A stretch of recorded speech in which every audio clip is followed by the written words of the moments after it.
What's up, creepers and geekers? Chris the Atari Creep. How's everyone doing today? Please forgive my tone. I'm actually kind of aggravated right now. I started doing this, and well, the kids are home for vacation. I don't really have anywhere private to do this stuff. That's going to change here real soon, though.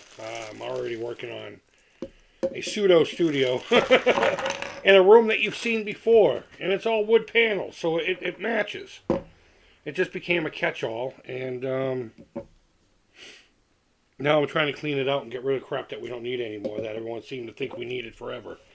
But regardless, we're going to watch one of my top 3 favorite movies of all time. In fact, the only reason it's not number 1 in my book, because Empire Strikes Back. I mean, need I say any more? But this movie here, it hits me on more of an emotional level than most movies do.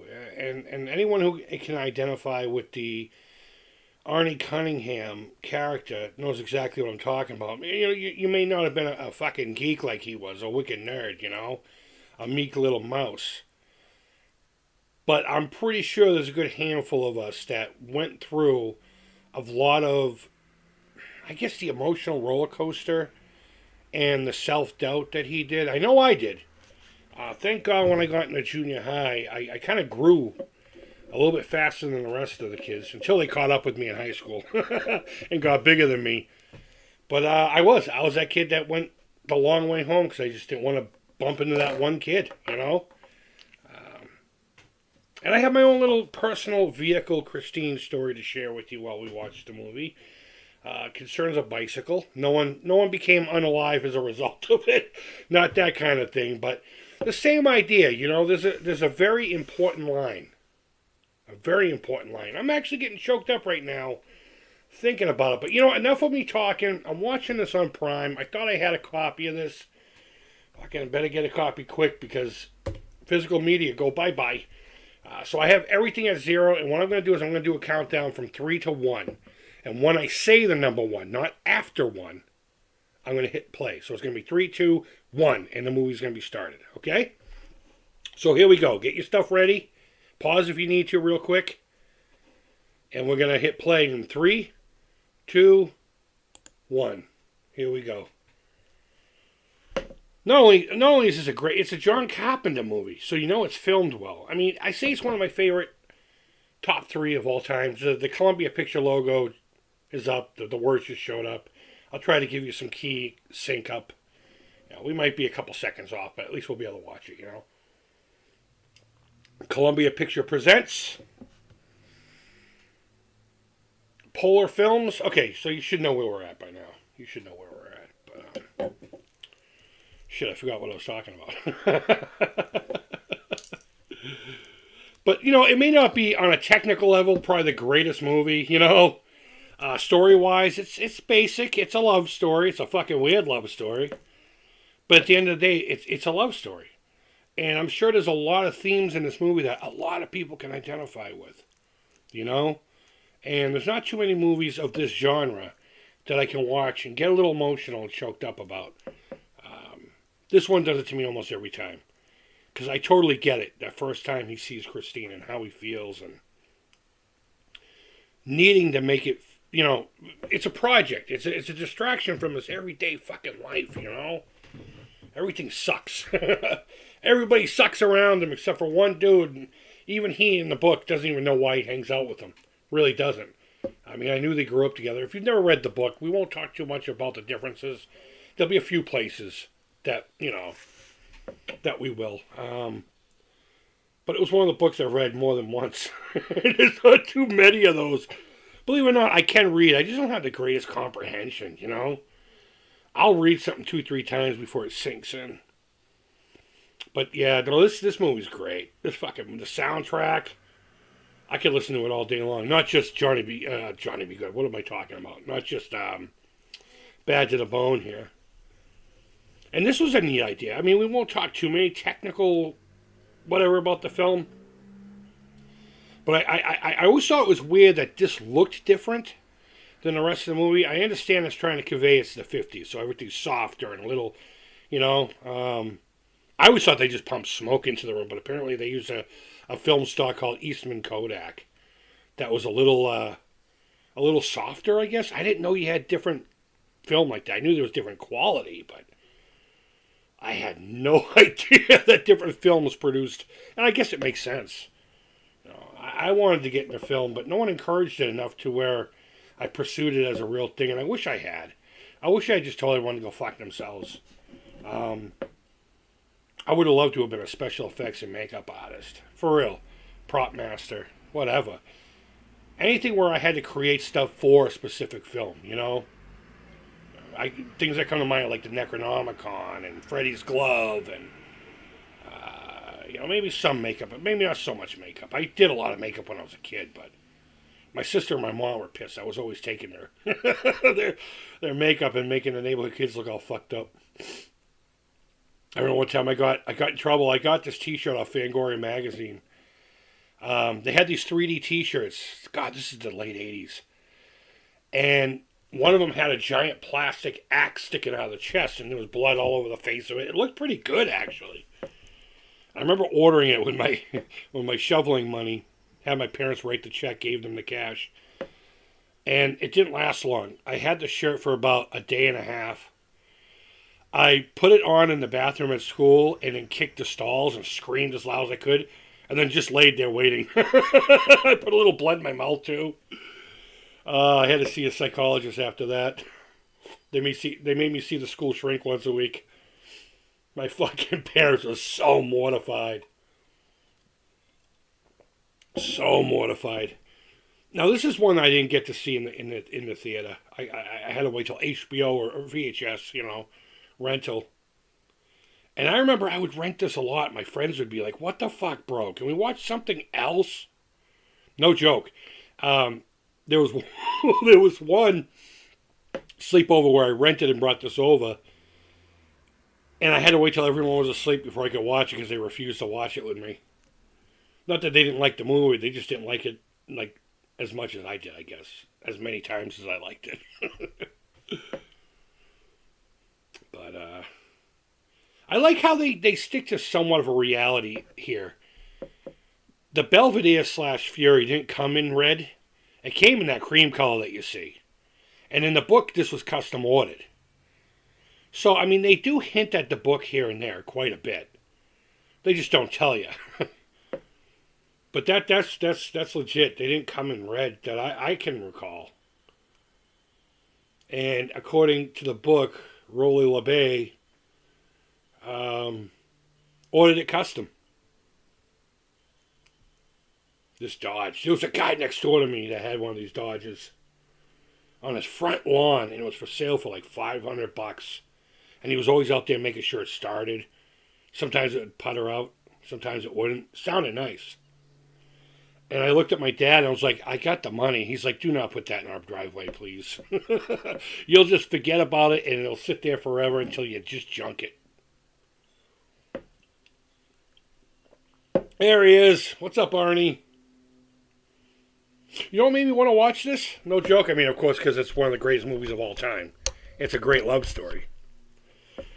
But I watched The Legend of Billie Jean on YouTube for free. They had that free with ads kind of situation.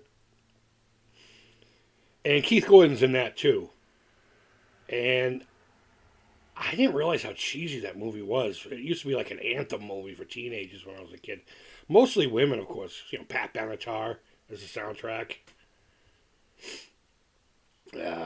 Always sounded like anthems for young ladies. And believe me, especially in the 80s, the women needed it. Young ladies absolutely needed an anthem.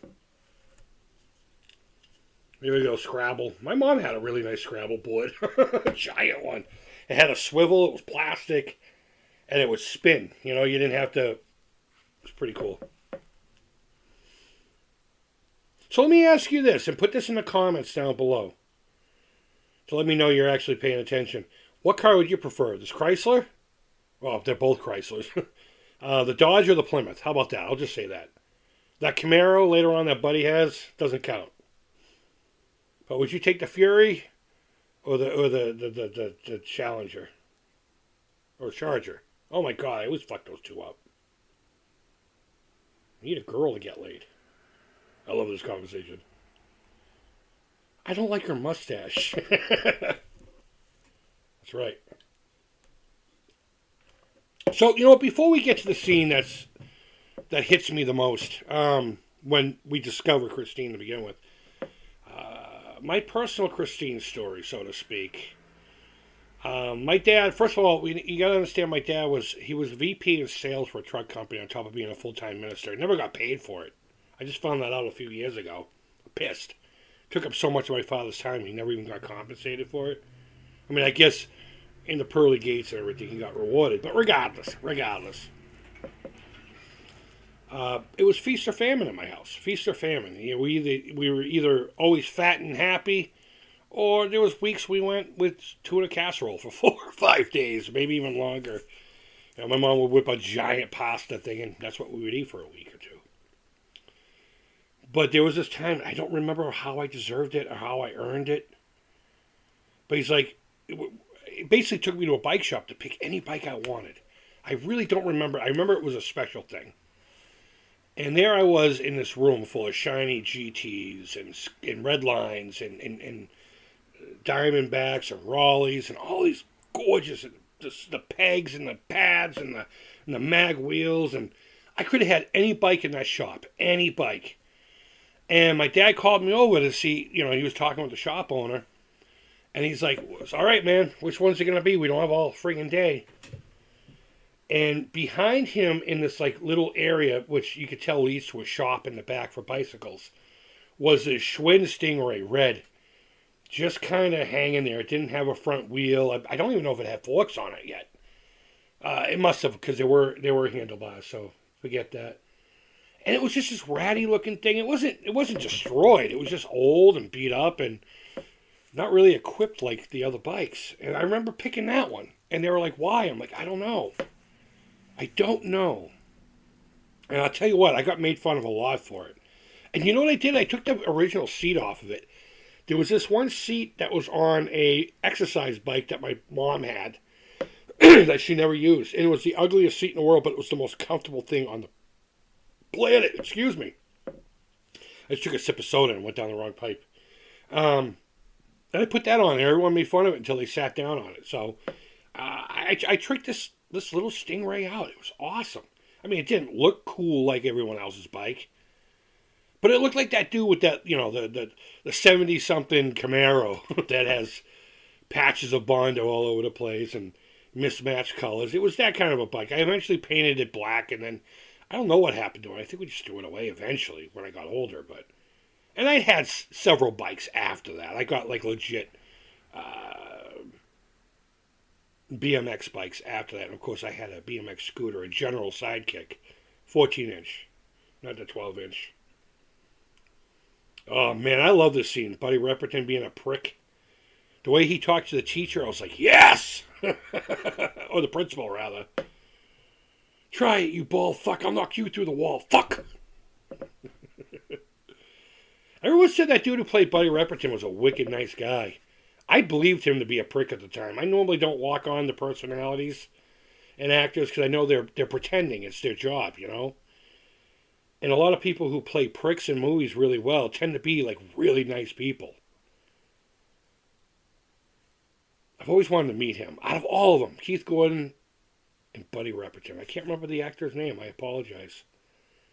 Stu in the background there I've met a few times at horror conventions. He was in Friday the 13th Part 2. That blade right there. Everywhere, I always wanted a switchblade when I was a kid because I just loved the sound of it. It wasn't because I wanted to carry a knife. But there are two main kinds. There's a stiletto that has the fixed S-curve, and then there's that one which is a swing guard. Some people call it the Godfather blade. I always wanted one of those. I've had plenty of the fixed S-curves, but I've never been able to find a reasonably priced swing guard switchblade. And for the longest time, people had knife dealers had no idea what I was talking about. I don't know. Yeah, put it down, fuckface. Moochie! So going back to Stu, I'll point him out when he's on the camera. Man, I love those boots. I wanted railroad boots so bad when I was a kid. I did. I dressed just like this guy. I dressed just like him, like the greaser thing. But the guy Stu, that's his name in real life. I can't remember his last name. The actor, right there on the left, in the gray flannel. If we're sunk up, he actually he sings with a ukulele. He has this really cool song called "Blame Everything." It's on the Friday the 13th box set extras. And the chorus is something like "Blame everything, everywhere, and every when." I just thought that was wicked clever. Real cute, huh? 3-on-1.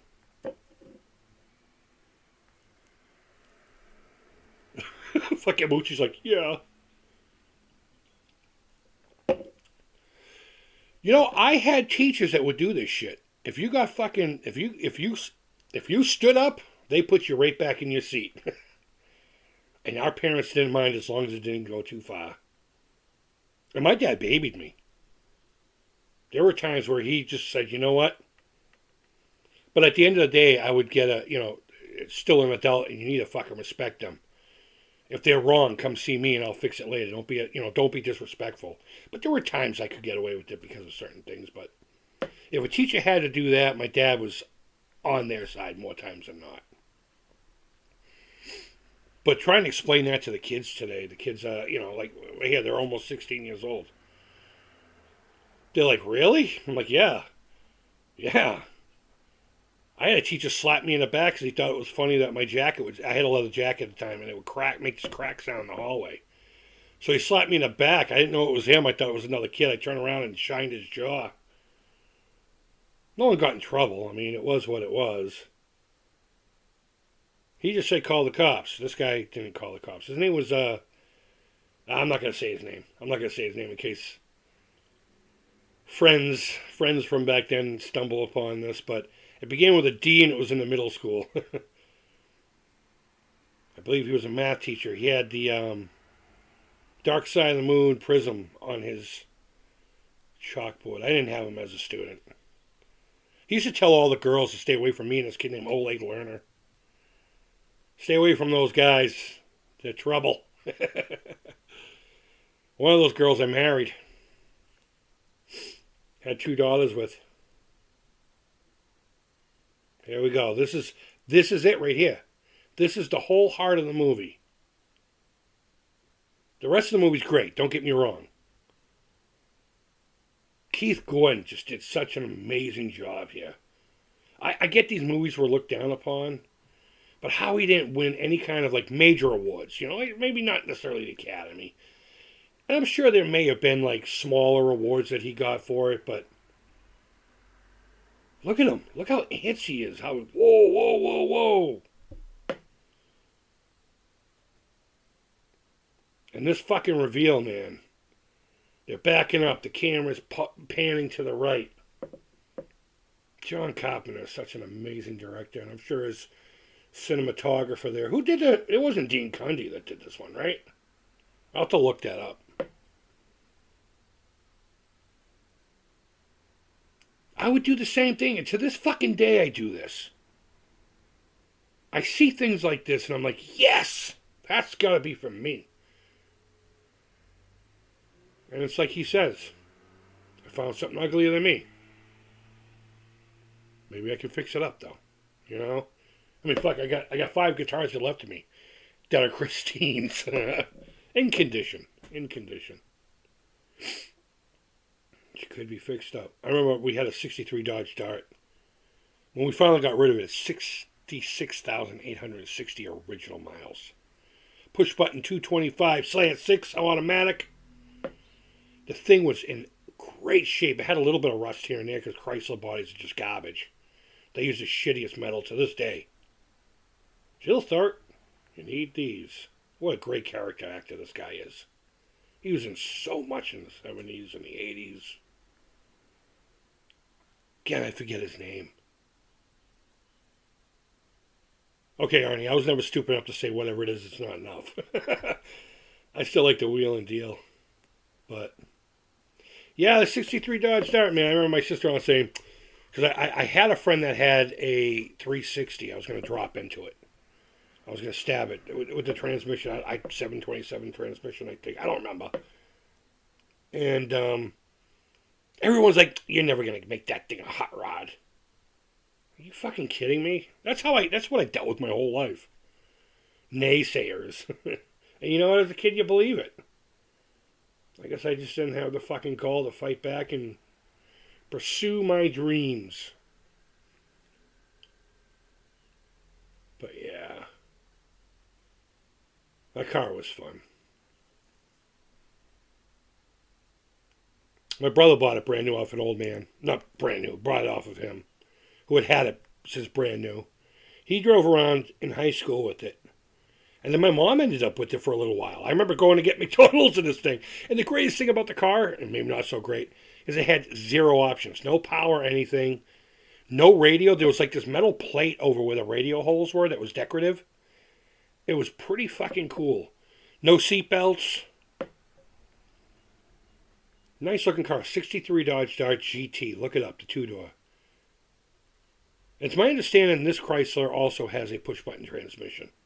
And you'll notice when they hit start or go, drive, it kind of lurches a little bit. Mine did that too. It like jumped into gear. It was weird.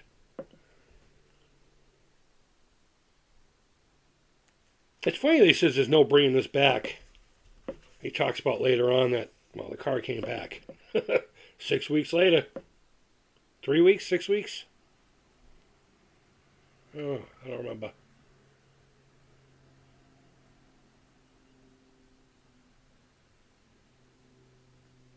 You can get a real decent car for $300. Man, times have changed. Now, looking at the condition of the house and the car, would you have stopped?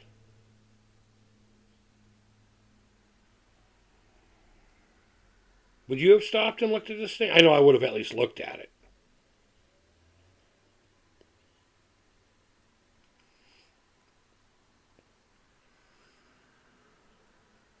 I had a Fury hubcap once. I found it in a salvage yard. Like, that would go in Christine. Brought home, cleaned it up, hung it on the wall. No one knew what the fuck it was. I mean, they knew it was a wheel cover. But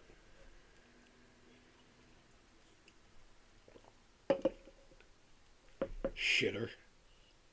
Man, look at his eyes, bro. Look at both of them.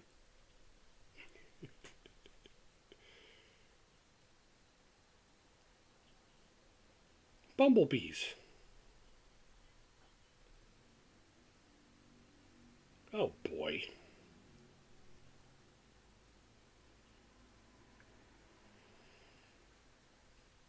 I just realized now that she's smoking. I mean, I knew that, but I don't know why that just hit me now. I saw the pack of Marlboros on the counter.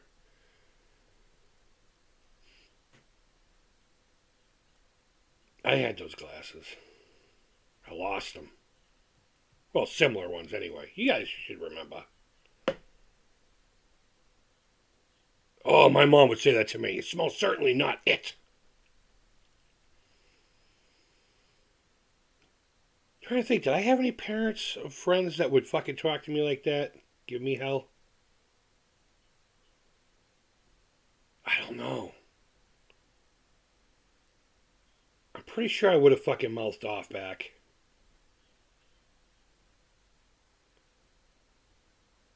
Here's something we can all identify with.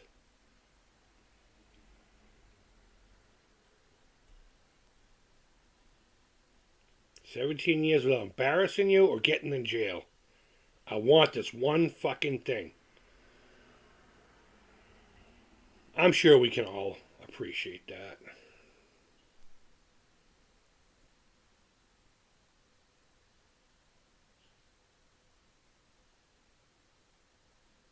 Fucking awkward. Look at the mom's face. She's fucking furious. There's a cut scene where the fucking the exhaust line falls off. And if you watch this, you'll see it's kind of hanging out of Dennis's window of his Dodge.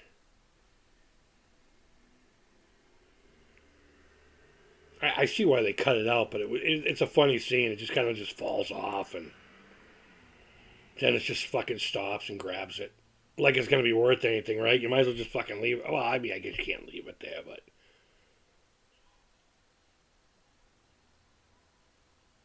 Honk your horn, Christine's doesn't work. I mean, it's little touches like that make this story wonderful. Of course the fucking horn wouldn't work. Why would it fucking work?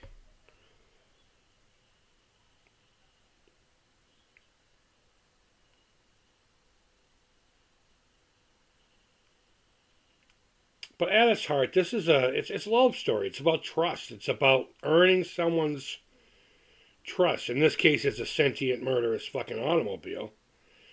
Whereas in the book, the car itself isn't. It's haunted by the owner. It's not possessed. It's not like a being like this is. But I mean, there's only so much you could have done back in '83. I think they did. I think they did the right thing. They left it just a mystery enough, you know.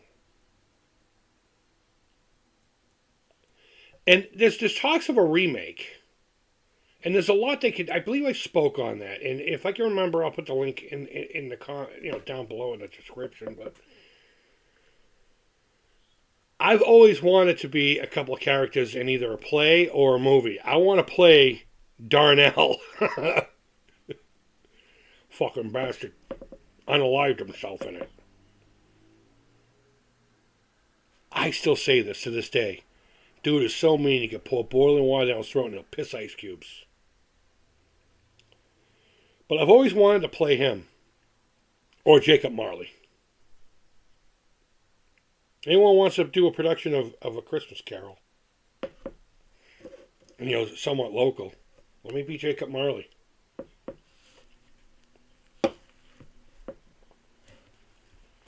There used to be places like this around here where, like garages that you can rent to work on your car. As a matter of fact, one of my science teachers, this guy named Mr. Hassett, had, I think it was like a 10-bay thing behind my friend's house. We used to see him out there all the time. Collecting his rent from the working stiffs that are going to keep their car running so they can keep bread on the table.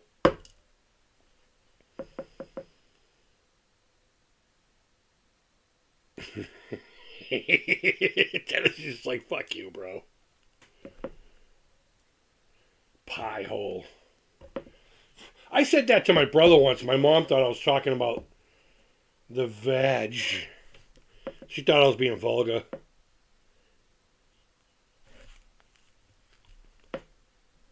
I'll throw you out in your fucking ass. God, I love this guy.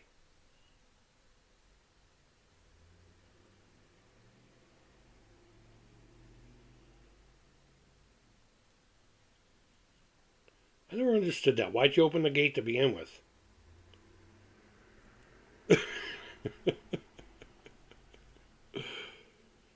Poor Arnie.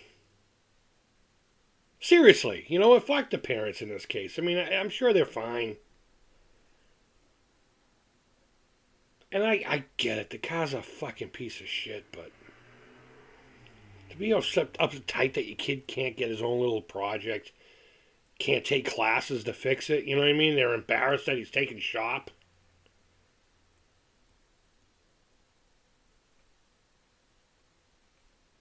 There we go. I don't know.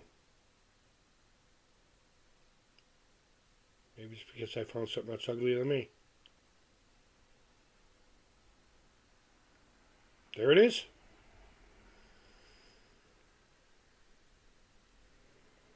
I know what I am, Dennis.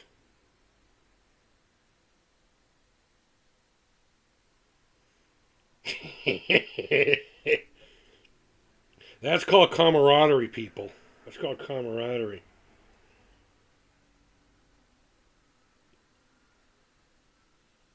I'm sure Dennis was already going to bug out.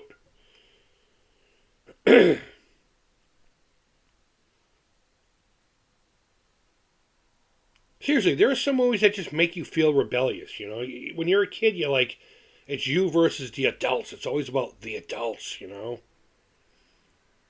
And to see a teenager do this, I mean, I wasn't a teenager yet, but Um, it was empowering to a little kid that didn't have, or a young man, I should say, that didn't have any power at all, you know? I guess that's why He-Man and the Masters of the Universe. It's funny that I said that. I got a custom figure in front of me that I found up in the attic that I forgot about that I need to finish called the Cranium.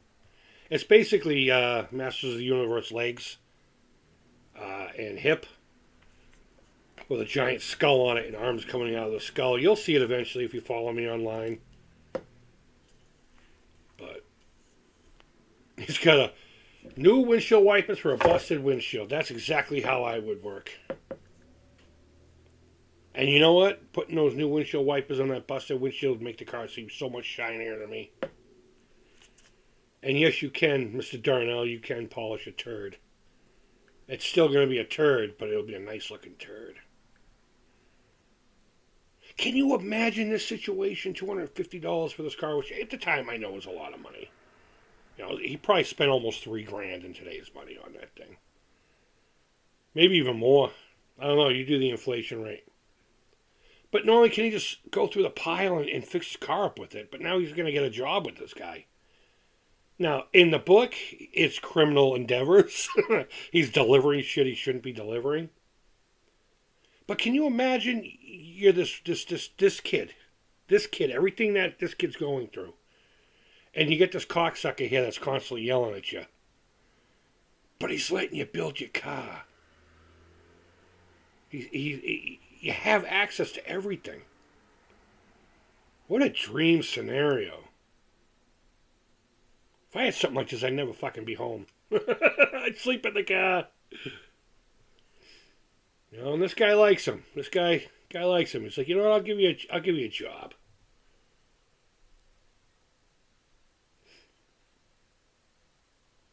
And what's funny about this is,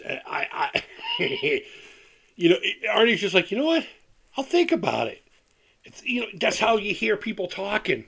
This guy's like, fuck you, don't think about it too long, you cocksucker.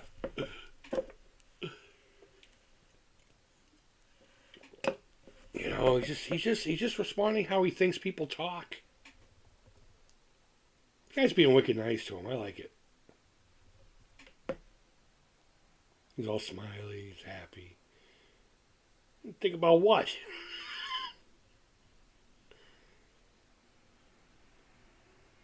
I agree with Darnell on that one.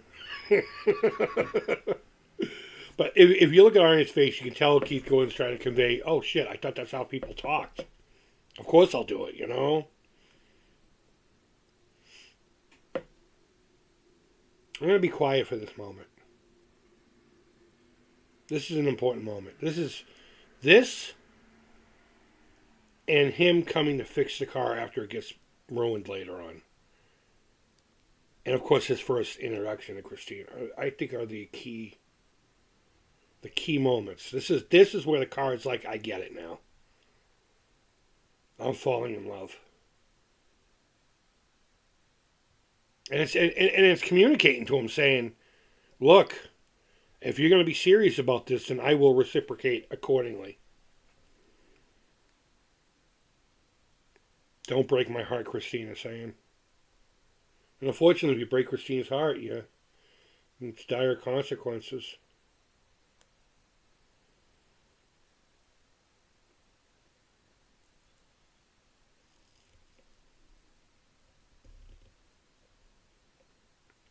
Now, Alexander Paul, she's cute. And I know it's just a line from a movie or whatever, but when she gets introduced in the hallway earlier, they're like, but she's got the body of a slut. And I'm like, no, she doesn't. She's an average, very pretty, smart young lady. There's nothing extraordinary about her. Until, of course, Baywatch. Fucking study hall. They don't even do that anymore. I mean, at least here at Melrose High, they do something similar. It's more of a resource kind of thing where you can get help with stuff if you have an empty block. Whereas for us, it was a place to sit down and shut up. Do your homework. And I would argue that's for home. or I just wouldn't go. My homeroom was first period, so more times than not I didn't go anyway. Or I'd just go there and fall asleep on the table with my head down, And dude thinks he's slick. How funny would it be if he picked up a book of the Kama Sutra? I mean, I know in high school that probably wouldn't be there, but that's how I would direct a movie. She'd look at that and be like, what a creep. Guy hasn't even asked me out yet, and he's already thinking about positions. Well, he's a football player. She is gorgeous. I will give her that.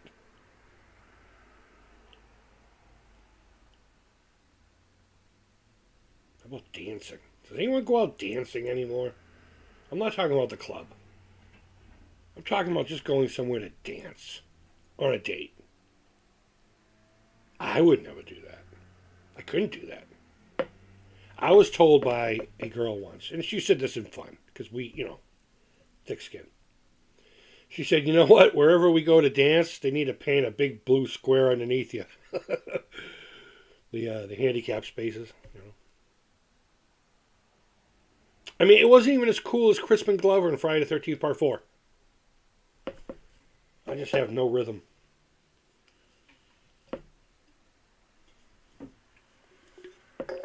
Yeah, get back to work, Dennis. There we go. A whole dollar.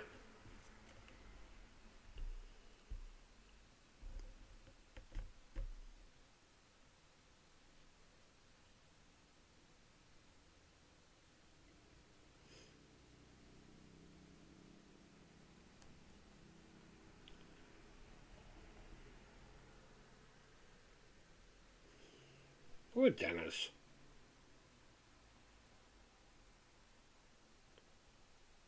Oh, shit. I always loved that.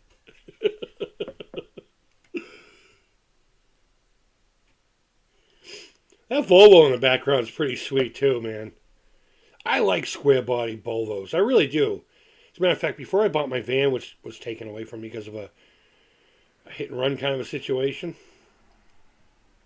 I was looking at a couple of older Volvos from the late 90s, early 2000s. I was gonna, not hot rod it, so to speak, but I wasn't gonna do like a modern twist on it. I mean, I was gonna put Mooney wheel covers on it. Kind of give it that vibe, There's something you could drop a Ford 302 in. A Cadillac. Oh, so many cars in this movie. Here we go. You know what? It's weird. Would you worry about if someone died in the car that you bought?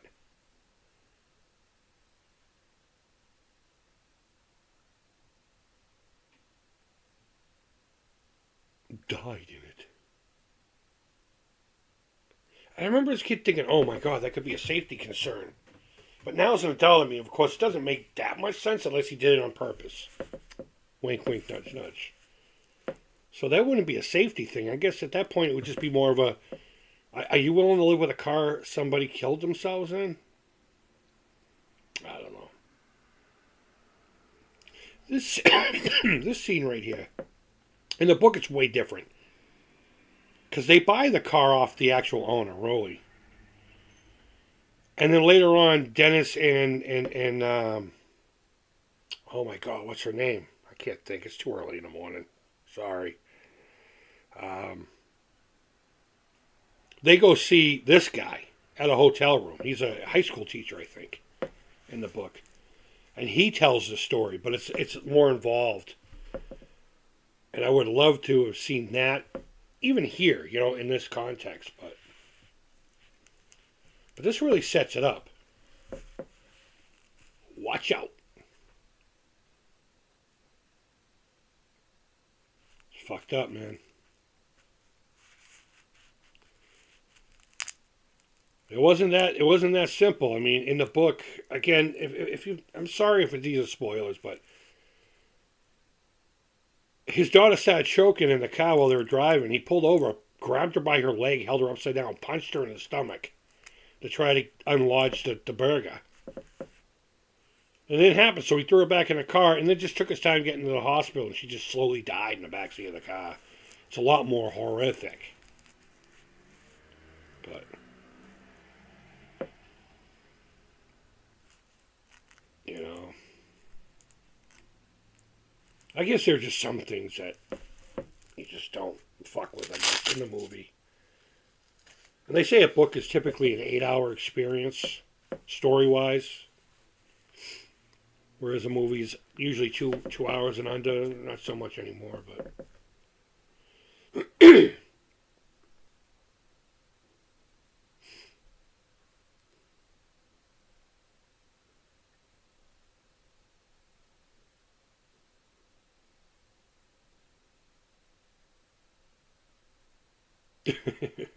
like, wow, we got a lot of work done on this thing. I always wondered why they focused on that one spider web on the windshield. Not a literal spider web. The odometer. That's what started the whole thing, believe it or not. I don't remember what King said. Stephen King. Something about he was thinking about it, or maybe he saw something like that happen. And he said there's probably a story in a car's odometer going backwards. And the car becoming more new each time, with time as it went backwards. And that's what started the whole idea. The license plate. Can anyone tell me what the license plate? I mean, it's pretty common knowledge now, but let me know in the comments. Which one of the cars in this movie would be your pick? I also want to know if you know what Christine's license plate actually means. Again, it's not deep trivia. We're not pulling something out of the vast depths of knowledge. Oh my goodness, there's people in native dress.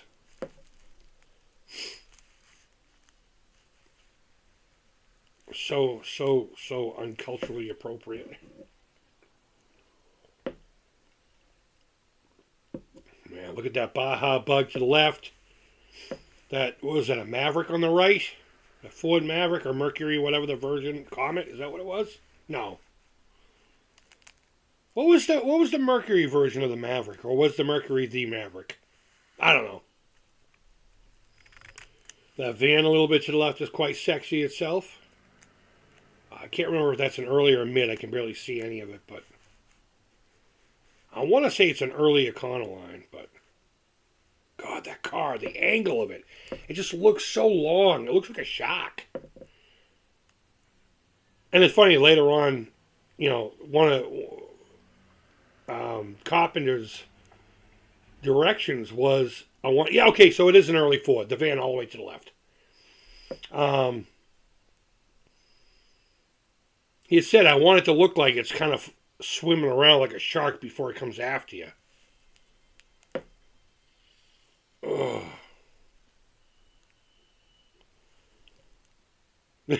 That always cracked me up, these guys clapping at Dennis getting fucked up. Because that's what would happen, And then some adult behind him would throw a cup at him. Sit down, jerk. At least in my world, that's what would have happened.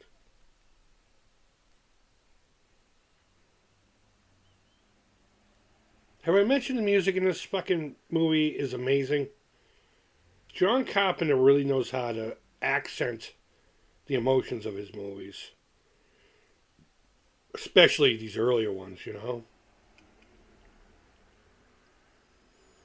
Never mind what's going on with Dennis. Let's look into the face of evil. It's our first hint of something going wrong. I mean, I know LeBay just said, the car came back after whatever. Just that leftover music from Halloween. More Halloween 2 than anything. I'm not saying they use music from Halloween, but it's that same synth sound. One single note. Well, it's probably a chord, but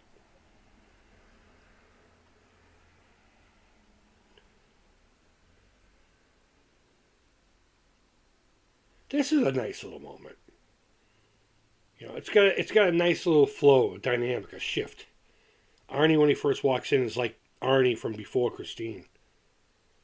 And then over the conversation, the mood just changes. Look at it. Look at his eyes.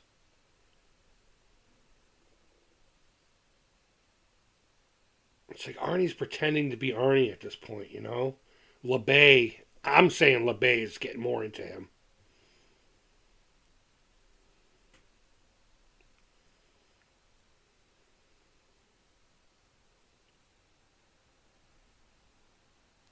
See, shit is good, some job in here. Hey, he's got sewing equipment there in the background.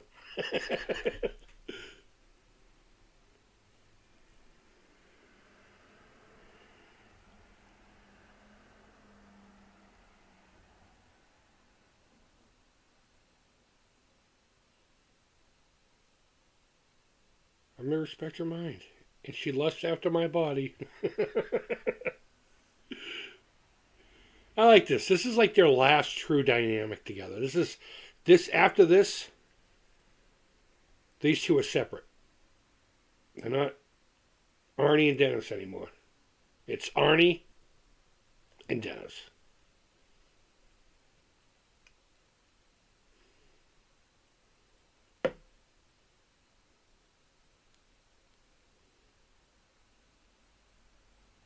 Fuck yeah, I was serious.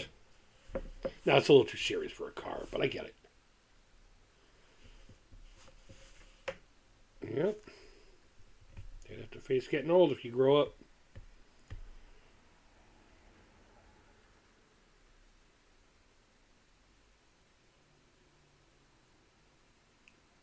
Part of being a parent is trying to kill your kids. I remember thinking that. No, don't get me wrong. My parents, well, my dad, was very loving and very supportive in a lot of ways. But I mean, just teenage angst alone, you feel that. But I think it was more my mother. More my mother, because we didn't get along a lot when I was growing up. We avoided each other as much as possible, and I gave her hell. I gave her zero tolerance, and that was my fault. So in a lot of ways, I was the cause of it, but on the other hand, I was reacting, And I genuinely thought that. I was like, I mean, these people bring you into the world. They don't want to encourage anything, and you're constantly wrong. You're constantly embarrassing them, and the conversation of when you go out that door, you're representing us, would come up a lot. And I remember just wanting to go out there and being me, being my own person. And that's what bicycles and in this case cars, it's why they're so important to us. They're the next steps of freedom. They're the next steps of being, self-sufficient. You get your first bicycle. I mean, we rode all over the place on our bicycles, everywhere. One morning, me and my buddy Gerald were just bored. And I was like, how much money you got on you? And he's like, I got like $20. And I had like 20 or 30 as well. And we decided to ride our bikes from Melrose, Massachusetts to Salem, New Hampshire. To go to a place called Canopy Lake Park, which we've been to a few times here. We rode our bikes. It took us 3 hours up Route 93. We got stopped by the state troopers. We call them staties here. A few times. And what we do is we get off at the next exit, wait about 5 minutes, and then get right back to fuck on. And at the end of the day, we called his father on a payphone and was like, someone let the air out of our tires. We didn't realize we only had to do one tire. We let the air out of all four of them. And his father came up with their little trailer. They had this little, open, it almost looked like a pickup truck, but made of wood. And they had a Reliant K that they would drive all the time. And he showed up in that. We put the bikes in the back, and he was pissed the whole ride home. But he was a nice guy. He passed away about 2 years ago.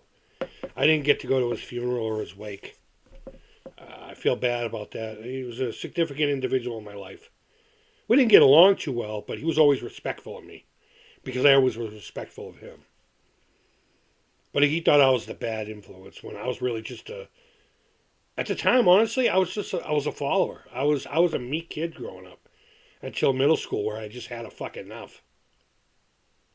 And then I got a little bit bigger than everybody again until they eventually grew bigger than me. But for some reason, the summer between sixth and seventh grade, oh, I got bigger and angrier.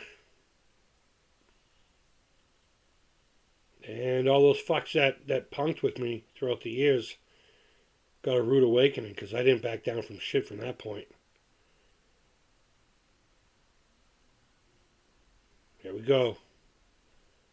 She's gonna try to take her first victim. Now, look, this is what I hate about audiences. This makes no sense. None. Zero zip zilch. The Carlson gets wicked bright and it's forcing her to choke. Of course that can't happen. You gotta suspend disbelief a little bit to enjoy a movie, you know? All my friends are just like, this is fucking stupid. I'm like, dude, what are you talking about? It's a movie. If you want real life, shut the movie off and go outside. This is terrifying. If you put yourself in a situation. Have you ever choked? I've choked before. I mentioned my dad was a minister. We used to go to like nursing homes, and my father would do communion and have like a little mini service for the elderly folk there. And a lot of times we would have just sing-alongs, church hymns down in the main, like they had like a gathering area. Like I don't want to call it a hall, but you know what I mean, a room with chairs and tables where they would play bingo or whatever the fuck. And they always had hard candies because they were old people. And I remember I had one in my mouth and it lodged. And I couldn't fucking breathe. My brother came over and gave me the Heimlich. I puked all over the floor. I felt awful. Everyone's like, don't feel awful. I felt like I was in trouble. I felt embarrassed. I was a little dude. Fourth grade, maybe?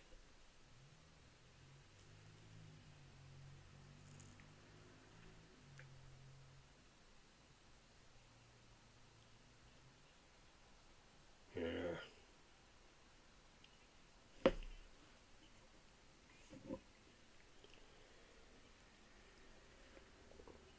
So what are you saying?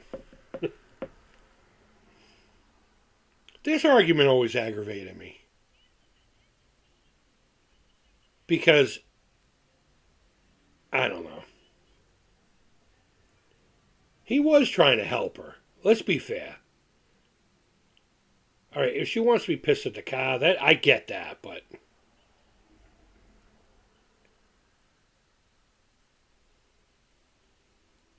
car's fucking jealous.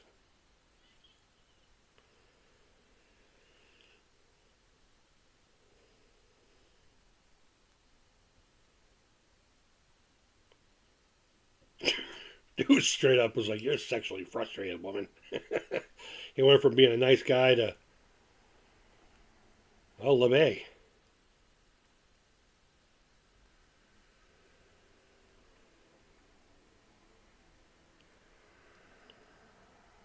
Remember those days? Can I call you?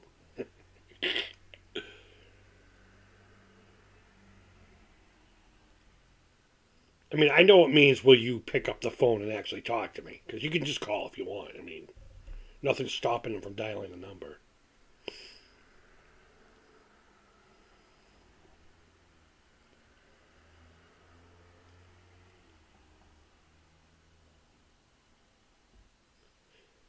I never liked the rearview mirror on the dashboard.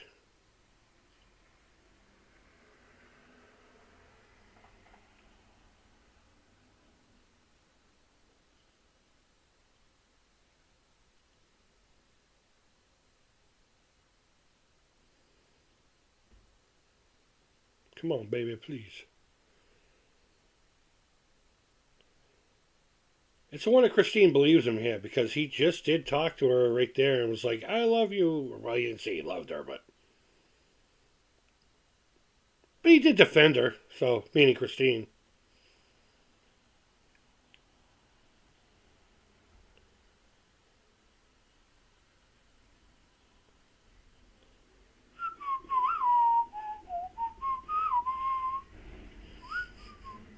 The soundtrack too. The rock and roll was an intricate part of the book. Like every chapter started with the line from something that my parents grew up listening to. Be it they're very young age, or they're teenagers, or they're young adult days. And I like how the book is broken up. They have Arnie's love story, Dennis's, and then he literally sets the book up in a 3-act structure, which I know they are, but I just can't say enough good things about this story. This, A Christmas Carol,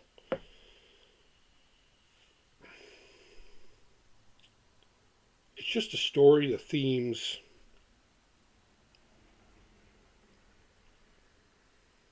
And of course, it's a dark, stormy night. And the ruffians.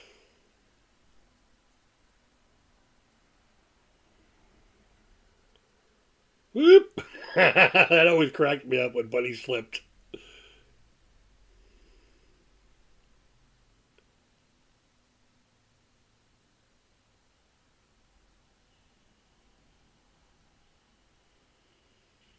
And I will admit, this movie takes a little while to get going. But it's important to set up what they've set up. And did you know in the book they described it as a 4-door? I think he just did that for convenience for specific scenes, but not thinking anyone would give a shit or realize it, because he picked this car because it was one of the forgotten cars in American, it just came and kind of went. No one really, the Bel Air took the the top position in the market as far as even to this day, buying one of the Tri-5 Bel Airs, meaning from 55 to 57. I mean, I saw a guy asking $25,000 for a shell of a 210 two-door 57 Bel Air.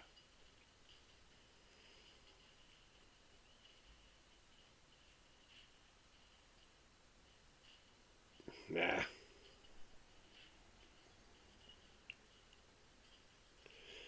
If I remember correctly, this guy really cut himself doing this.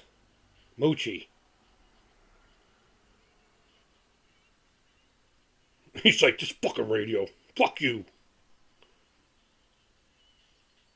Let me ask you this. If you owned this car, would you keep that radio? Would you leave it stock, or would you put something more modern in it? Me personally, I'd make it modern. In fact, you know what I would really do if I had the money? I would clip the car with something modern, so I could have air conditioning. I mean, I know you could have air conditioning, but power steering, all the goodies that more modern cars. Like, I'd probably use a Camaro. I'd probably get a Camaro front clip, because those are unibody. You don't even have to cut the frame. You just have to make sure the frame of the car you're attaching it to, is wide enough, first of all. But you got to do measurements and make sure everything lines up perfectly. But then you can use the rear end as well. And if you're lucky, the drive shaft will, it's not hard to get a drive shaft, but a little expensive to have one custom cut for you. Or you can just put on 50 universal joints.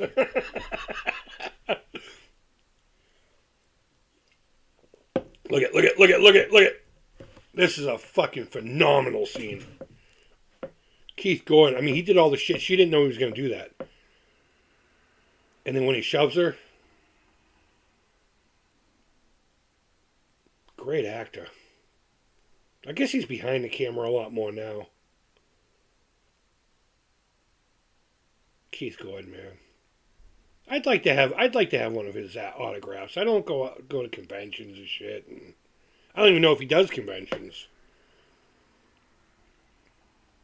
But with the exception of like one I've gone to, 2004, the infamous one in Scottsdale, the Horror Find, Horror Seek.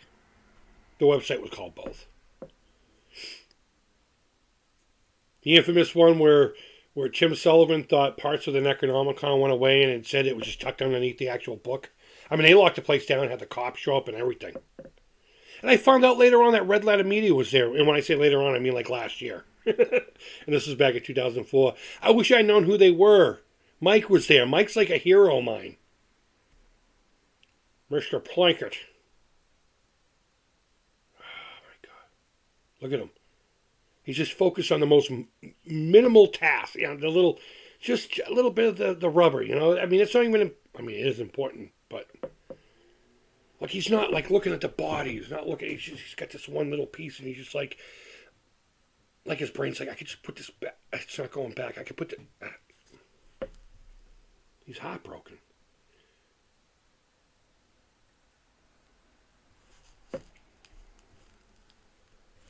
And I think a lot of us can identify with this as well. Maybe not, you know, a car in the driveway scenario, but somebody in your life said no to something, and then later on you're like, see, you fucking said no, and look what happened.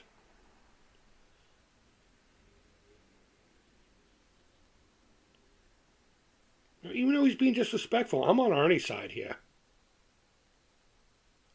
I don't necessarily agree with how he responds, but I get it.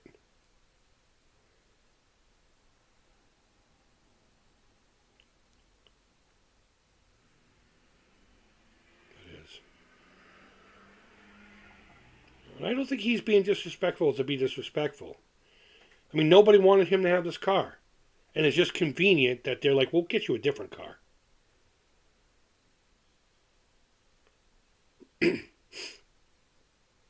This scene in 83 was something. You didn't see anything like this before. Well, I mean, you did. But in real life, to physically take over your father, at least around here, that wasn't the case. My father was they used to call him Mad Dog. He hung around with the crew. I'll just leave it at that when he was younger. And he was no joke. If I had tried to do that with my dad, we wouldn't be talking today. This music right here. You feel the love, you know, between the two of them.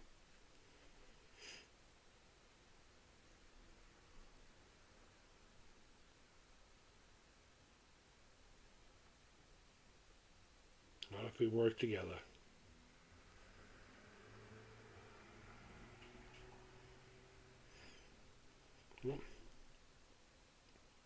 And Ernie has officially proven himself.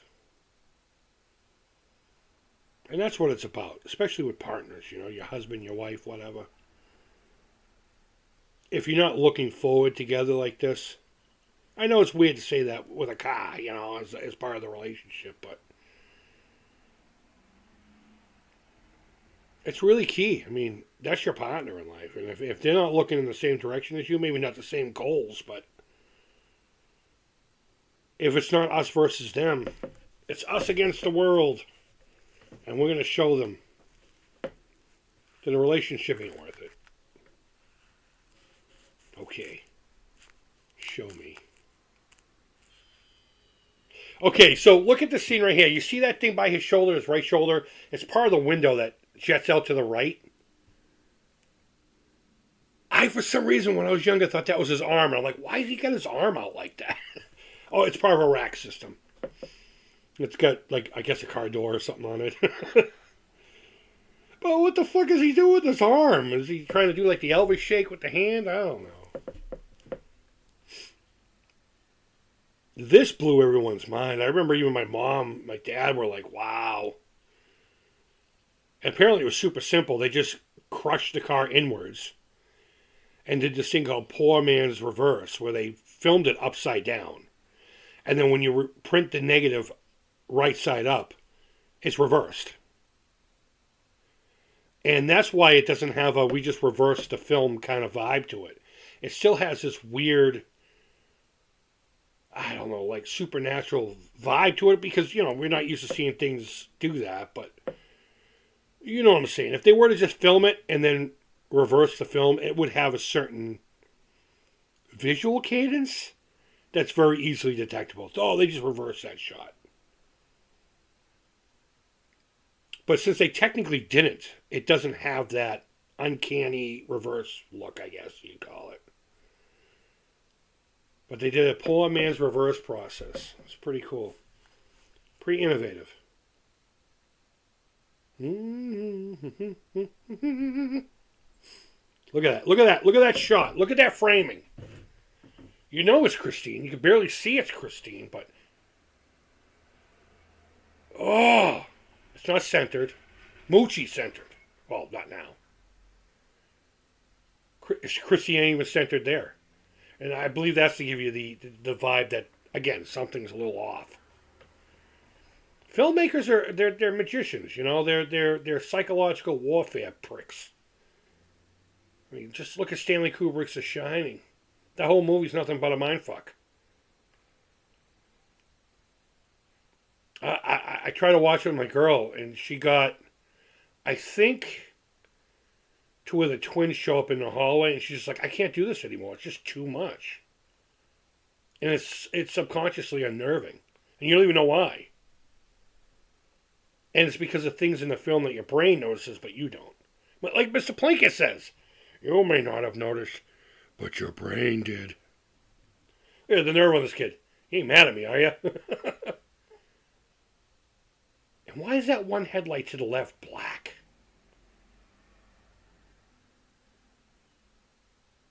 You ever notice that?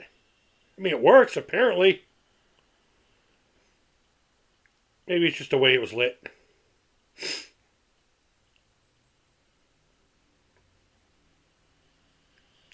And that's right there.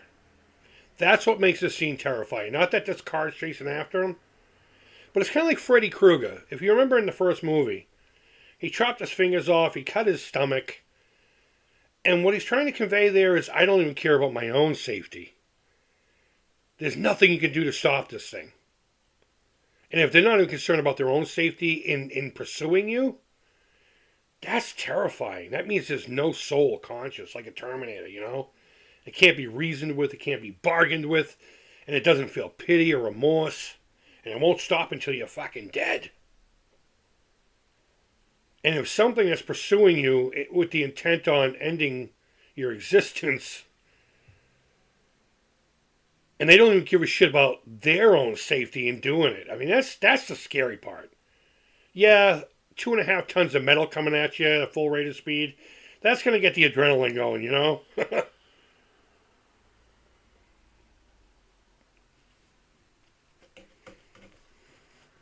And I think a lot of that's why people sit there, well, it's not fucking scary. Well, up front, it's not scary.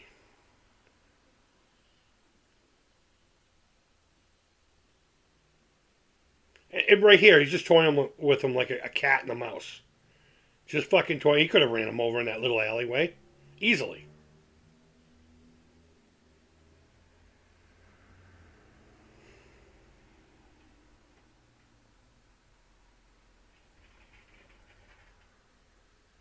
Classic buck knife. Everybody I knew had one of those. Brass body with the wooden handle. I'm pretty sure that's a regular buck knife. How fucked up is that? Yep, it is. You couldn't have one bigger than 3 inches, or else it would be considered an illegal weapon. Or what was it? It can't be wider than your palm. I don't know how true those rumors were. I'm pretty sure they were urban tall tales, so to speak. Back when 18-year-olds could drink beer. You know, I don't know if Massachusetts had the 18-year-old law. I'm pretty sure they did. But I just know in the 70s that certain areas, the legal drinking age was 18. And then when they changed it, anyone who was 18 before they changed it was grandfathered in still. And that must have been a pain in the ass for liquor stores and bars, because now you got to fucking do math. All right, the kid's 18, but was he 18 then? Blah, blah, blah. Did he get 18 after the fucking, whatever.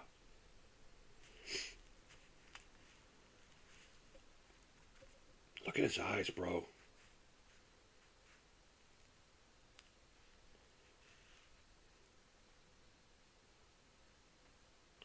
Of course it was. Maybe.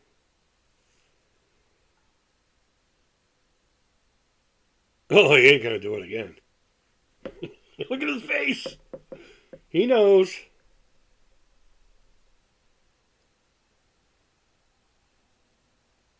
Look at that jacket. That jacket's the tops, yo. Daddy-o. Stay loose. You know it.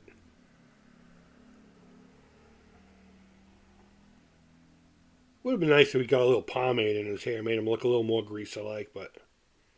Really, rockabilly. How about that? We'll say rockabilly. I grew up with the greaser vibe in my house, my dad, you know. Definitely a product of the 50s and 60s, my old man. Look at that car. This guy's amazing. Again, another amazing character actor. In everything. In so many things. You know, small roles, medium roles. Great look. Great vibe. Very noir, this guy.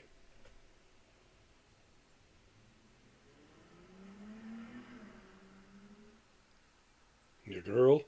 Notice this right here.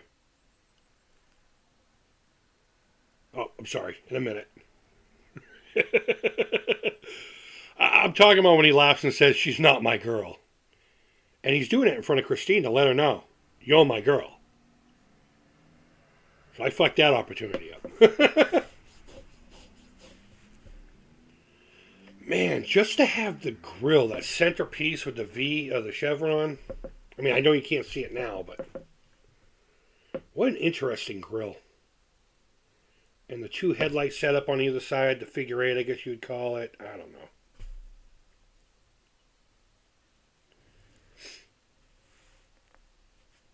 Someone tell me, what did those have? It wasn't a 318, was it?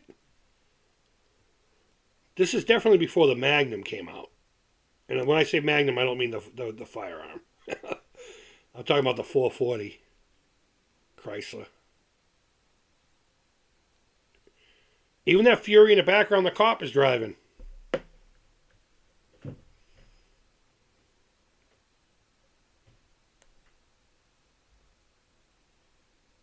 Conversations happening right in front of Christine's face. Think about that.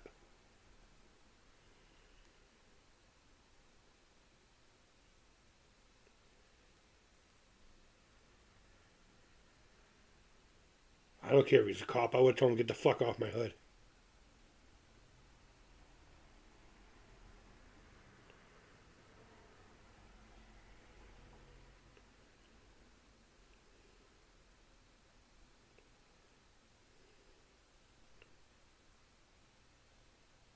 That's where I learned the word defecated.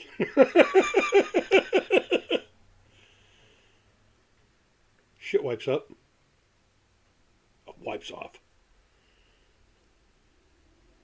Absolutely, Moochie got wiped off. Fuck him. Tub of goo.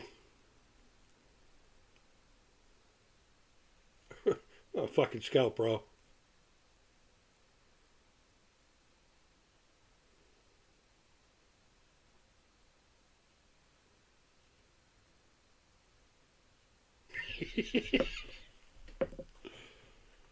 Hey, it's 3:33. What time? Yes, I'm doing this in chopped up. I know you can't tell, but I started watching this earlier than I had to go somewhere.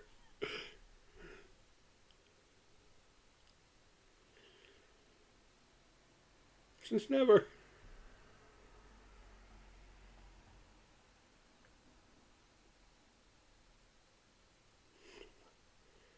The faces, man. It's all about the faces.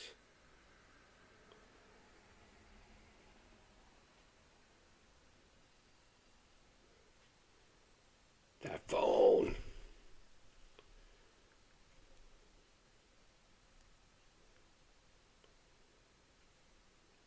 This sucks. As soon as you hear that, you know you're fucking done. You know what? Kids say will never have the satisfaction of what he's about to do. Smashing that phone on the receiver. Or the hook. Whatever you want to call it.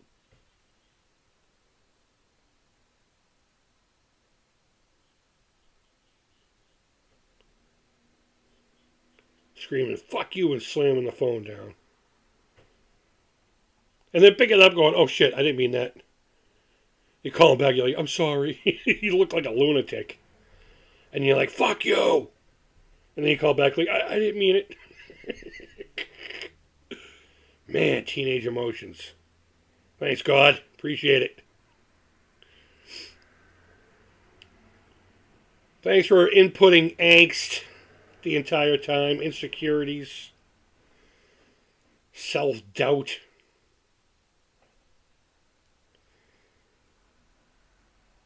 And I think that's what this taps into the most. Simple themes of bullying, coming of age, revenge.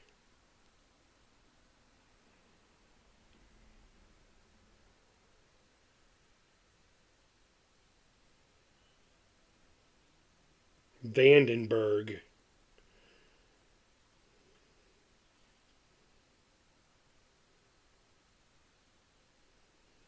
God, that Camaro sounds gorgeous. I always thought that should have rally wheels, but they look nice, don't get me wrong. And Chevy fans will know what I'm talking about, GM fans, when I say rally wheels. For be your beast of burden. Yeah.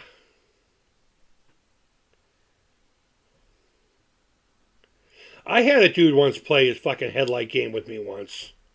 I mean, I've had people do it before. At the time, I was a paintball. I was on a paintball team down in Seekonk, Mass. I was living in Rhode Island at the time, and the company I worked for, we had a paintball team. It was like a team builder thing that turned into an actual deal, you know. And me and my buddy cruising around. We ended up on a road rage situation with some fucking douchebag, some fucking roided up meathead in a pickup truck. And he followed us and kept following us and kept following us and kept following us. So finally, I pulled over on the side of the road and kind of blocked the road so that he would be like almost like T-bone to us. And I got out on the driver's side, which was further away from him. Went into my trunk and got my paintball gun out. And didn't put any paintballs in. I just wanted them to hear the receiver and the pop, pop, pop, pop. And you know what? When you're 21, 22, you think you're a fucking tough guy, you know? That guy could have pulled a real gat out and popped off a few rounds on me. You don't think about that. You just think, I'm a tough guy and I'm going to scare this guy. And thank God it worked. Thank God it fucking worked. And thank God we were in the town I grew up in, because of course they went to the cops. Because, you know, people start trouble and then get fucking told what's up. Always go to the cops. Always. But unfortunately, they went to the wrong cops. And I showed them it was my paintball gun. And they're like, we're just going to take the kid's paintball gun. And that's it. I got it back later on. My dad was friends with the chief at the time. I mean, don't get me wrong, I got hell for it. It wasn't just a, here you go, sir, you did nothing wrong. Oh, I got hell for it. And I was lucky to get that back. And I think the only reason I got it back was because I was on an actual team and needed it for you know, a meet. This scene here always hit me differently because my dad told me about a friend of his that worked at a gas station when he was growing up. And it had an explosion. And his friend died in it. And for some reason, I always just connected that story to this. For obvious reasons, I suppose, but... I mean, my dad never said that. I just remember him telling me... Because there was a sandwich shop where the garage used to be. This town called Wakefield. Where the lake is. We've been to the lake and where my dad's buried. There's this one street that turns out into a Y. And at the point of that Y was the gas station. And when I was, in my 20s or whatever, it was a sub shop called the Sub Stop. And they made a steak, egg, and cheese sandwich that even my fat ass couldn't finish in one sitting. I would always have the rest of it for supper after lunch because I worked right down the street from that place. But I remember telling him those subs were great, and he told me the story. He's like, yeah, No, maybe he's told me the story before. He told me a story before because, this movie ties into that. You know what's fucked up about this scene? How iconic it is. And I absolutely love the visual that happens here. And it's pretty disturbing. It really is. But if you read the book and how Buddy goes, that's what I'm excited about for the remake. Because you can do more things now. And I hope they don't use CGI to the point where it looks stupid. I hope they do right by the story. They're probably not. Because a corporate cocksucker will sit there and say, we need more jump scares. We need more, you know. But the way Buddy gets taken care of in the actual book, and I'm not going to mention it, I think would be an amazing thing to see on film. Especially to see Buddy's reaction. Because Buddy actually gets the upper hand. And he's like, haha, fuck you can't get me now, car. I mean, in the book, the car also goes into the house, into someone's house, too, and chases them down. So, I mean, there's really no limits to the car. But the car didn't go. I guess Buddy jumped over the snow berm on the side of the road. It's been a long time, but the car probably couldn't have got up there, even though it can go through houses. Listen to that. I've had a car or two that sounded like that. Just puttering with the hole in the exhaust.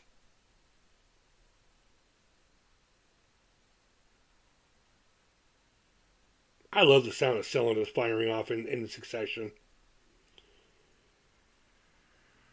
There's it tickles you in the right place. In God we trust, everyone else pays cash. I wrote that on a thing after seeing that when I was a kid. I don't know why I thought it was fun to put up. No one was paying for anything in my bedroom, you know what I mean? But I put that on a sign and put it on my door to my bedroom. And then later on I got one for my car that said grass, ass, or cash. No one rides for free. Look at that. Look at that kidney buster. I don't know. I would have taken Darnell as the type of guy that would have sawed that thing down. Down to the, you know. Now, what's unfortunate about this scene, again, if you've never read the book, you don't understand why he would go into the car. In the book, he's not looking, I mean, he does see the burnt car, but he ends up getting, I don't know, how do you describe it? His reality gets distorted. And time goes back to the 50s, and he's behind the wheel of the car, and he's smiling, the music's playing. So I remember everyone going, why the fuck would he even sit in this thing? And unfortunately, there's just some things you can't convey very well. But they had to kill him somehow, you know, and the car had to be involved. So, could they have maybe put in like a little, almost like not a flashback, but like a little, you know, showing what he's supposedly seeing when he's in the car sitting down. But whatever. That noise right there. Movie's not really known for its sound design, but it has its little fucking chicken nuggets here and there.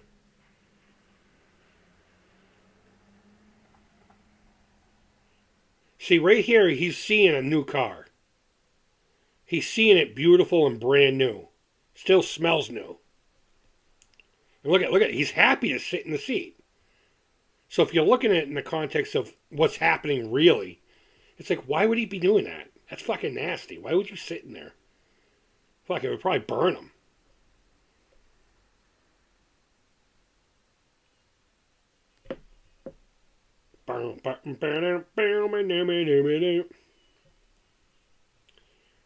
The door closes.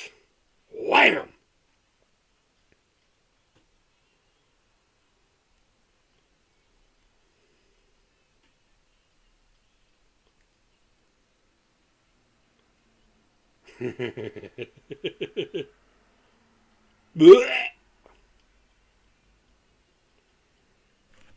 Making love underneath the apple tree. What's up with your butterfly collar there, buddy? And your pinky ring. What do you think? You're connected? And then Radio goes back to melting. But yeah, if there's any real true flaw, that's one of them, as far as story is concerned, you know? What he's visually seeing versus what is reality. And unfortunately, we didn't get to see what he was seeing. Would it have been too much? Maybe, but at least it wouldn't have looked as stupid. It never bothered me as a young man. I did have the why, what the fuck, but again, I suspended the disbelief and just let it be. The rest of the movie's worth it.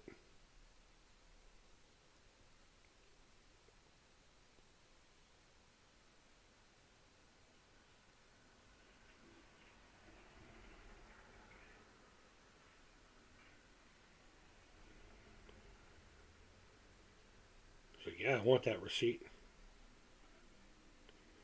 Now, when Arnie's like, I really don't know what's going on here, do you think he believes, is he being, I don't know, I always went back and forth. He sounds genuine, but I don't think he is. I think he knows exactly what's going on. Maybe he doesn't know why Darnell's dead. But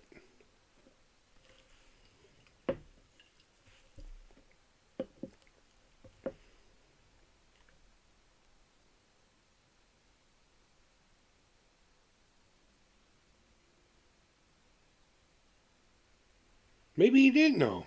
I mean, in the context of the movie, not the book. What a great reveal. To the point.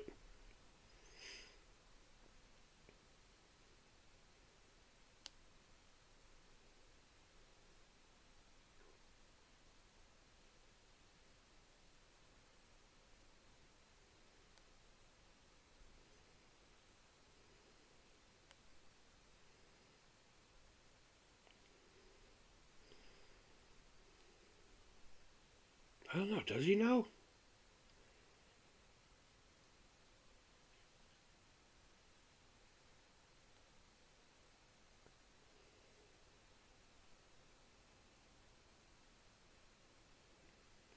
Did you know I had a certificate in crime scene photography? When I was working in the prison, if they ever offered a course, and it was always through the state college, you know. Here it would have been, you know, UMass. Or university. And that was one of the certificates I got. Interrogation. Interviewing.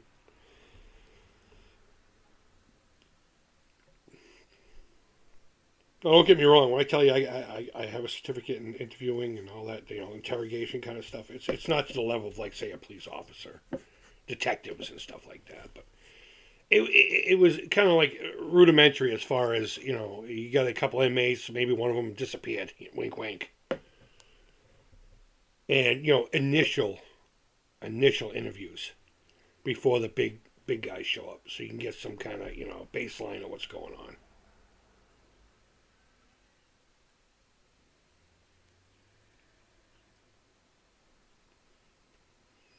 Does this make Christine a Christmas movie? I mean, I know technically it's New Year's Eve here, but there's a Christmas tree in here. So is this a Christmas music movie?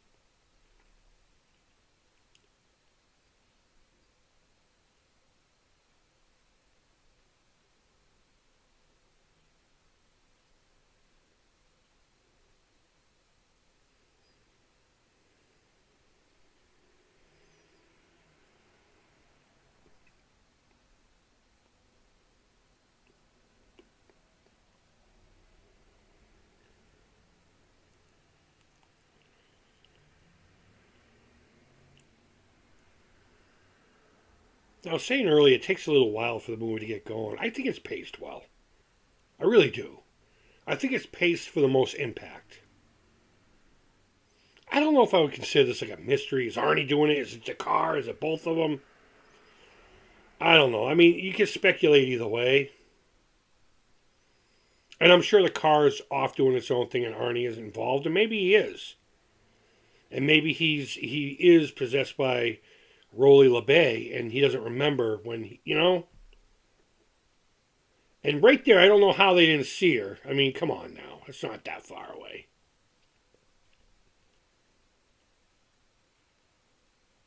And it's not like she's not looking so suspect. Looking back. Most people won't do that, even though they know there's a car coming. They'll look over maybe once, and then their entitlement will kick in and be like, "I have the right of way," which is true. Which is true. I'll give them that.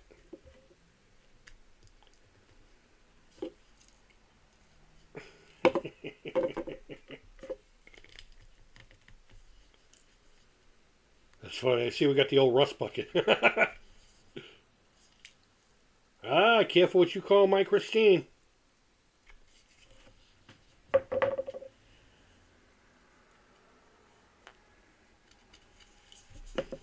Sorry, Christine. He's like, good boy.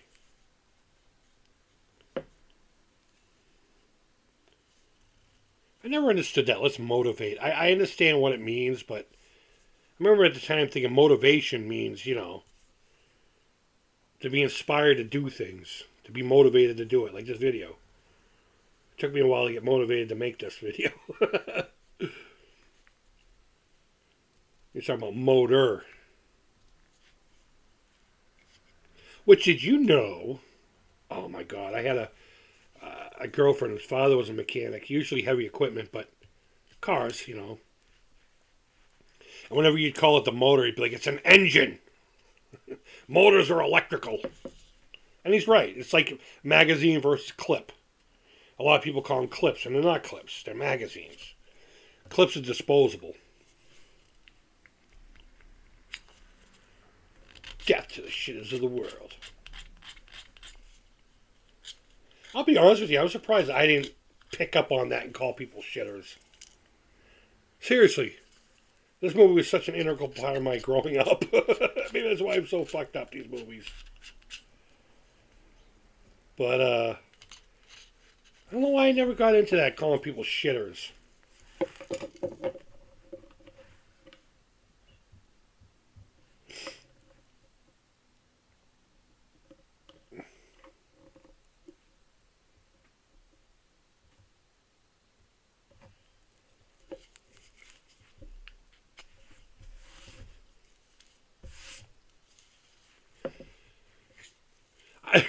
Great alignment on a curve.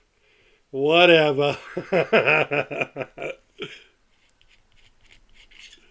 I could poke fun at the movie, don't worry.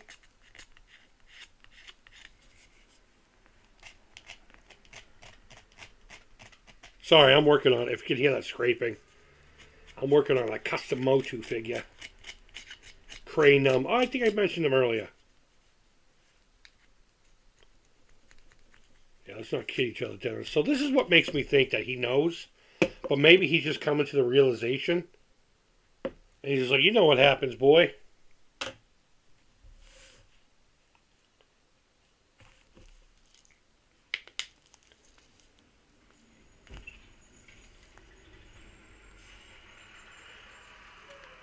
And it's funny. With this scene here, there's another deleted scene that shows Lee and Dennis hanging out in the car making out. And Arnie pulls up behind him and Christine and sees it.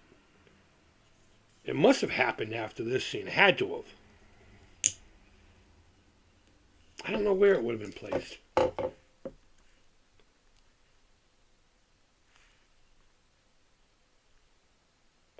Sorry, I didn't mean to talk over this important. Thinking of word.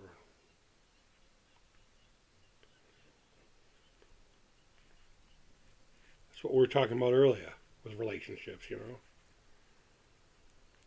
feel this way about Lee? He's like, fuck no.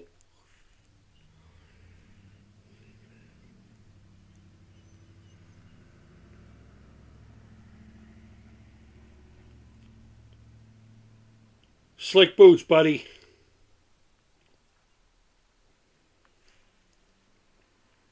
And you know what? The thing with the odometer going backwards, they didn't focus on it to the point of nauseum. I think it's in there just enough, Except maybe for pussy. I'm sorry, I didn't mean to talk over. I think that speech he gives about love, that's probably one of the most important speeches or dialogues in the whole movie. Because it sets it. It sets where his mind is at, Arnie's gone. And I think Dennis knows that now. Whatever little was left from his buddy, it's just long gone.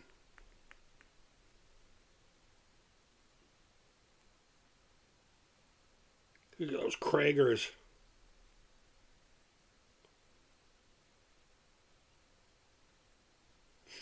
There was a, okay, so the cemetery that I would like bring a scooter to and do some vlogs with once in a while. There's like this one little area way in the back corner where it leads to actual hiking trail into the woods behind the cemetery. I know it sounds grim, but it really isn't. It's beautiful. But it's also a spot where no one can see you and there's no cameras, so people dump things there sometimes. And there was a full set of Kragers. And I should have grabbed them. I don't have anything to put them on. I mean, I guess I could have sold them, but somebody dumped some Kragers with rubber on them. And the tires were okay. They were in fair shape. They would have gotten someone by for a little bit, I'm sure. If they didn't, crack open and deflate when you put weight on it, but...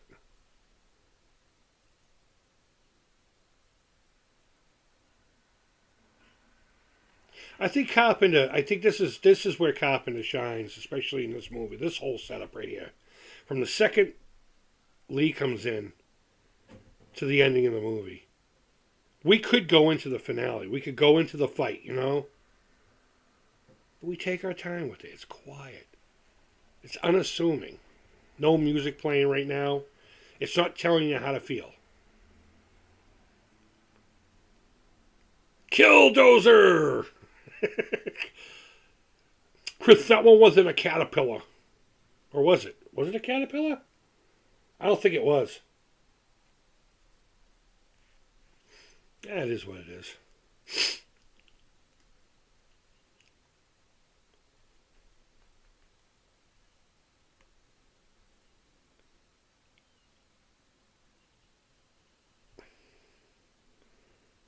Look at that beast. In the book, the summer before school had started, Dennis and Arnie were working in construction. That's where Arnie had the money for the car to begin with, He was saving up for college. And there's a particular truck called Petunia. I'm not going to tell you what kind of truck it is. But if you go by the name, you can kind of figure out maybe what it was all about. And if I remember correctly, they used Petunia against Christine. But the reason I'm bringing it up is because that's how Dennis knows how to use heavy equipment. Again, something from the book that didn't translate very well. Maybe because he was into machinery like his car and all that. But...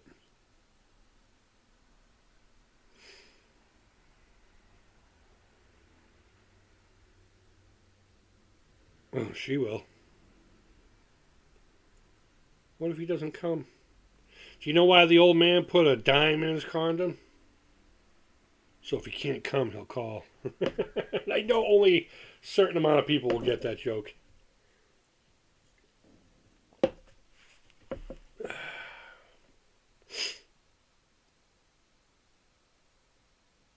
Terror. Terror.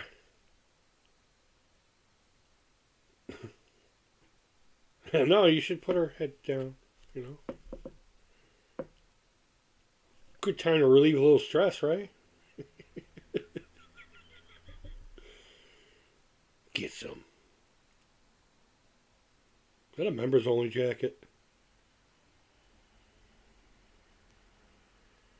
Probably not. No, I don't think it is. It might be. Seems a little thin. Seems a little thin to be a members only. I never owned one of those. I never had any aspirations to own one. Them and alligator polos. Popular as fuck. This is a great reveal. Bam! You knew she was going to be there. You fucking knew it. Christine ain't no fucking slouch.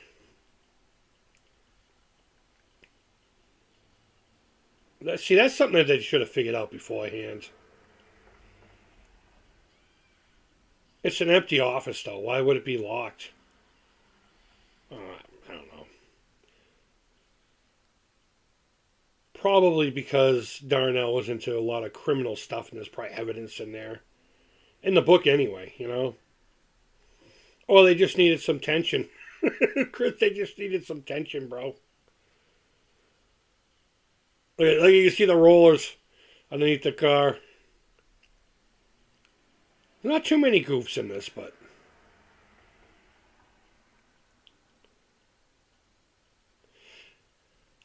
So here's one of the few scenes where the actor or actress did something that was a little too. It was just goofy. The way she breathes here in a second. I'll point it out. I always thought it was like just a bit much. It's like, all right, settle down. I know you're acting, but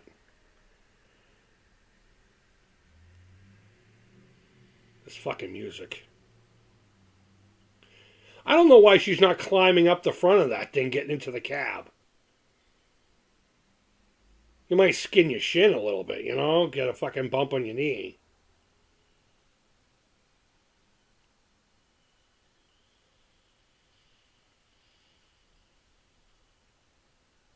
Right there, that. I mean, she does it more later, and then like nods her head a few times while she does it. Super silly. This is nice. The music dies slowly. Christine takes a minute to herself, relaxes.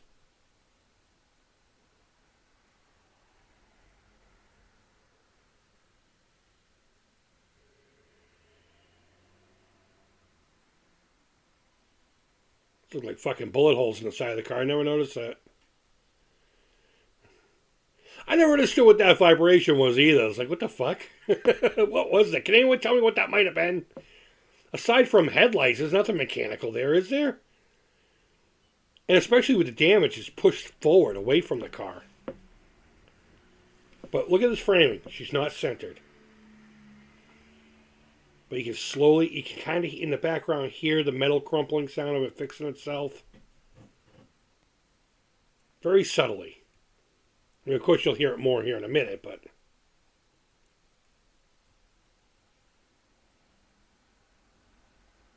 Right there. Again, the eyes. Keith Gordon was really good at acting with his eyes.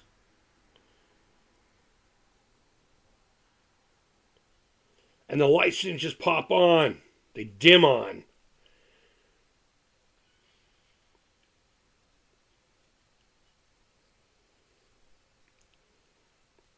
Here we go, the shark.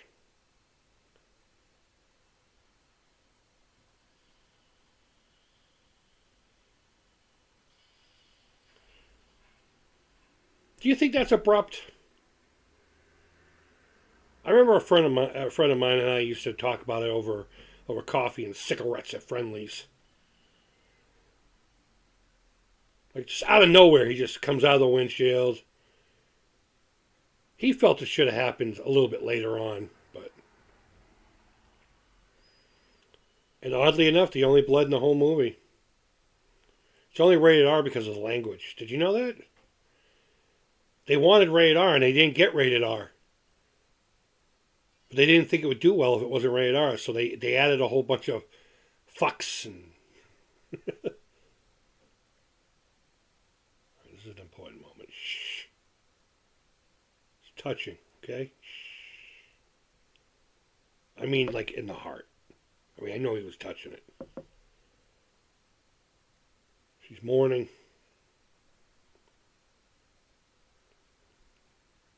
And that subtle moment, was it Arnie the whole time?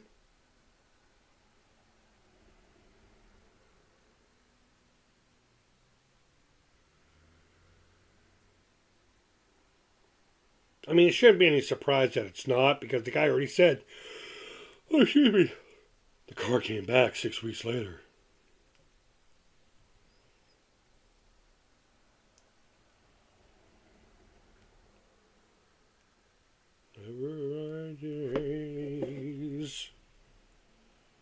It's weird how John Carpenter can give you feels about a car. I know exactly what this fucking car is feeling right now.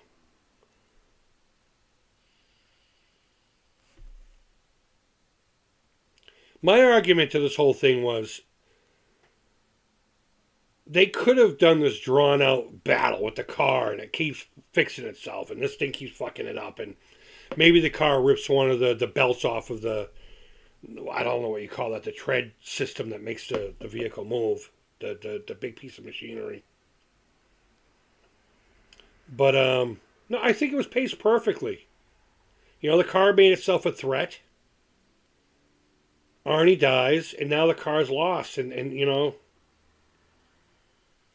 you would think that it had enough power to drive away from the machine before it touched it, and could have killed the girl. But it chose not to. I think it's hurt. It's emotionally. It's a car. I know.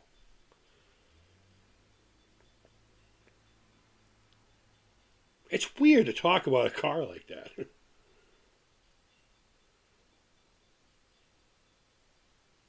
She's like, I don't give a fuck. Right here. This is what I'm talking about. Watch her. That. What is that? What the fuck was that?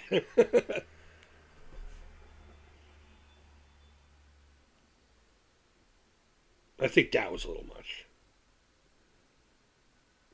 I mean, he did just puncture the gas tank, but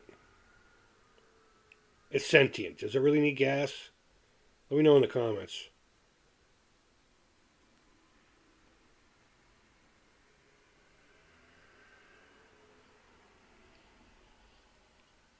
That's cool.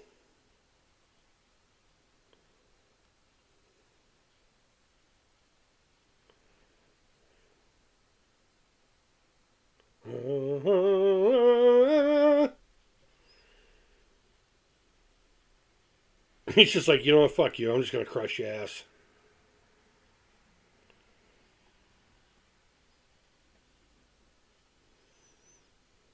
I always had this idea if they made a sequel, don't use the Plymouth, the Fury anyway.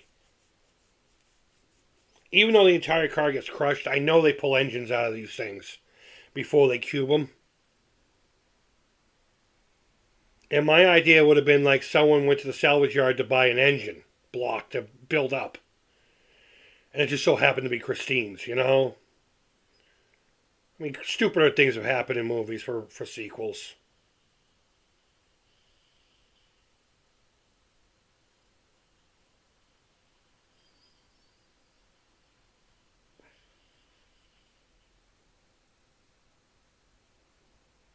I thought that could have been a decent idea, you know? Maybe my Dodge Dart. Maybe that's what made me think of it.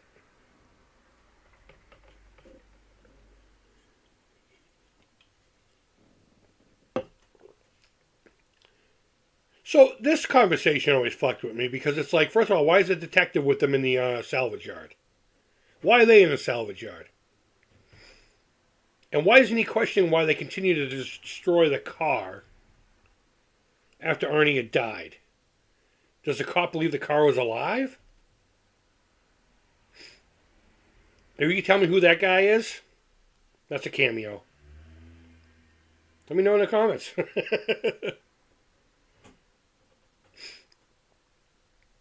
God, I hate rock and roll, she said. And of course you have to have this moment, right? And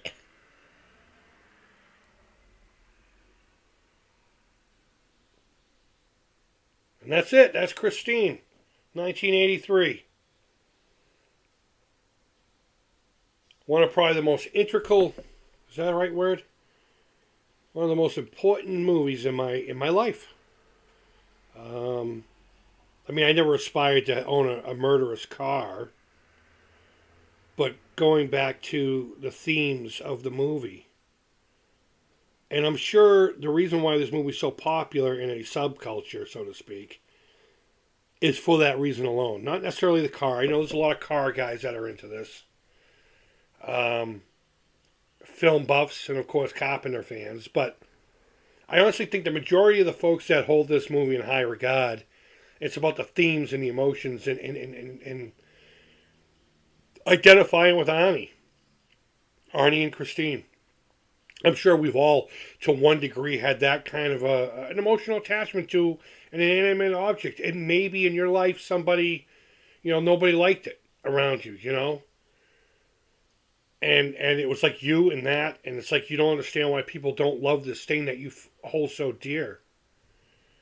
And I don't know, a lot of the themes in this are just universal for adolescence, and I think it works. I think it works awesome.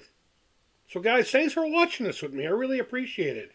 Um, I hope at least my commentary was entertaining a little. I know I can just babble about nothing, but maybe that's the idea, right? Maybe that's the idea. So, guys, thank you always so much for watching. I really do appreciate it. And wherever in the world you are, I hope you're doing well. And, let me down in the comments where this movie ranks in your world. Whether it be in your list of John Carpenter movies, or horror movies, or Stephen King stories, or just movies in general. Let me know down in the comments where it ranks with you, and which one of the cars in this entire movie would you like to have the most. Guys, and until next time, take care. Creep it real. And bye-bye.